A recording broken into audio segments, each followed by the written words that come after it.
Growing up, my parents always took us out to nature, camping and things like that. And I never really thought I could experience that at home in Northwest Indiana. I thought I had to travel to have those kind of experiences, not knowing that just a couple miles away we had these globally rare Dune and Swale sites.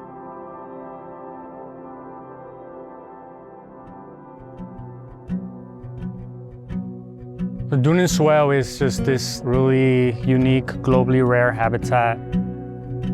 It's only a few thousand years ago that it was created when Lake Michigan levels were receding back and forth, leaving behind these sandy ridges with depressions in between. Currently, we're standing atop of the dune, part of the Dune and Swale. And what you'll see sort of behind me, water, that depression, that's what a swale is.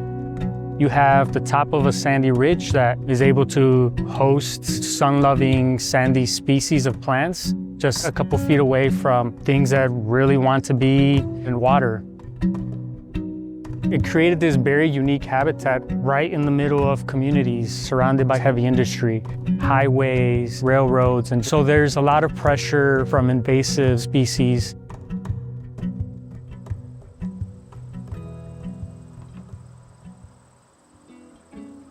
Today, we have people from all over the state of Indiana treating Phragmites australis, which is an invasive species. We're using herbicide and we're doing a very targeted treatment. The goal is to get through every square inch of the site at least 3 times every growing season. Having a big group like this means that we can cover one of our largest preserves in hopefully just under 2 days worth of work. If we weren't in here managing, it wouldn't take more than probably 4 or 5 years for them to completely choke out these wetlands. We've got beavers here, we've got a really great bird population, our insect population is also really great. We've got salamanders and lizards. If we were to stop working here, we would lose all of that. It's definitely hard and buggy work, but it's also really rewarding.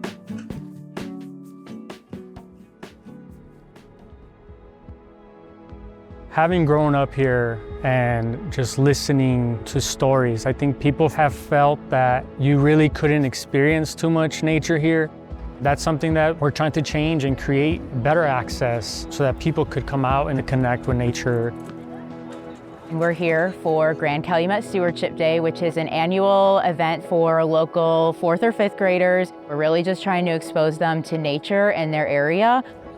A lot of the students, it's their first time ever visiting a nature preserve.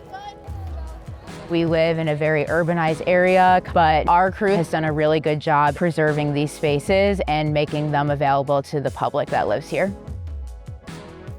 We want to show these kids that you can care for the land where you grew up in. We've got a lot of really cool things going on here. Experiencing it is everything.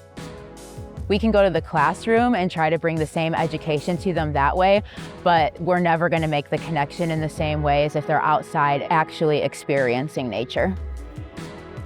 Just like me, a huge part of the community doesn't know these areas exist. And so to be able to connect these areas back to the communities so that people could get inspired and, create future conservationists, that's what sort of keeps me going and inspires me to continue doing this kind of work.